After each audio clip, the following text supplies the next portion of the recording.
Naaman, chef de l'armée du roi de Syrie, jouissait de la faveur de son maître et d'une grande considération, car c'était par lui que l'Éternel avait donné la victoire aux Syriens.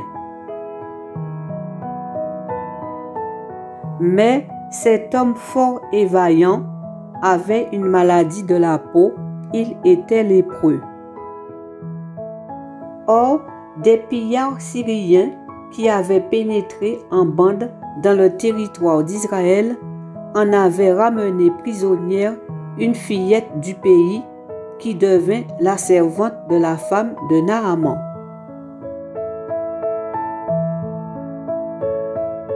La fillette dit un jour à sa maîtresse, « Oh, si mon Seigneur était auprès du prophète qui est à Samarie, le prophète le guérirait de sa lèpre. »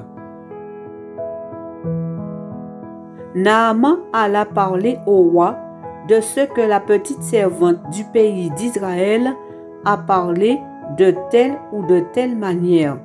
Et le roi de Syrie dit, « Va, rends-toi à Samarie, et j'enverrai une lettre au roi d'Israël. » Il partit, prenant avec lui 10 talents d'argent, 6000 cycles d'or et 10 vêtements de rechange.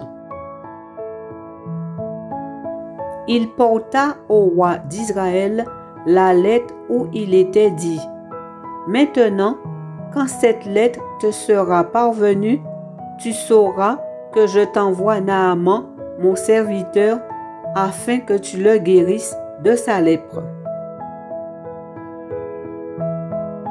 Après avoir lu la lettre, le roi d'Israël déchira ses vêtements et dit, « Suis-je Dieu pour faire mourir et pour faire vivre, pour qu'il s'adresse à moi, afin que je guérisse un homme de sa lèpre? Sachez donc et comprenez qu'il cherche une occasion de dispute avec moi. » Lorsque Élisée, homme de Dieu, apprit que le roi d'Israël avait déchiré ses vêtements, il envoya dire au roi, « Pourquoi as-tu déchiré tes vêtements? Laisse-le venir à moi, et il saura qu'il y a un prophète en Israël. » Naaman vint avec ses chevaux et son char, et il s'arrêta à la porte de la maison d'Élisée. Élisée lui fit dire par un message, « Va et lave-toi 7 fois dans le Jourdain. Ta chair redeviendra saine et tu seras pur. » Naaman fut irrité et il s'en alla en disant, « Voici, je me disais, il sortira vers moi, il se présentera lui-même, il invoquera le nom de l'Éternel son Dieu, il agitera sa main sur la place et guérira le lépreux. » Les fleuves de Damas, l'Abana et le Parpar ne valent-ils pas mieux que toutes les eaux d'Israël? Ne pourrais-je pas m'y laver et devenir pur? Et il s'en retournait et partait avec fureur. Mais ses serviteurs s'approchèrent pour lui parler, et ils dirent, « Maître, si le prophète t'avait demandé quelque chose de difficile, ne l'aurais-tu pas fait? Combien plus dois-tu faire ce qu'il t'a dit?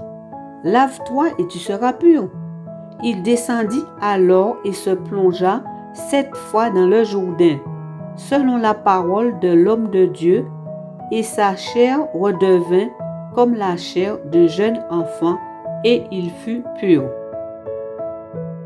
Naaman retourna vers l'homme de Dieu avec toute sa suite.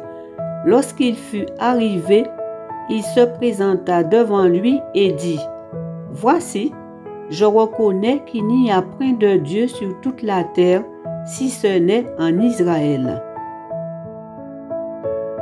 Et maintenant, accepte, je te prie, un présent de la part de ton serviteur. » Élisée répondit, « l'Éternel dont je suis le serviteur est vivant. Je n'accepterai pas. » Naaman le pressa d'accepter, mais il refusa. Alors Naaman dit, « Puisque tu refuses, permets que l'on donne de la terre à ton serviteur, une charge de 2 mulets, car ton serviteur ne veut plus offrir à d'autres dieux, ni holocauste, ni sacrifice, il n'en offrira qu'à l'Éternel. Voici toutefois ce que je prie l'Éternel de pardonner à ton serviteur.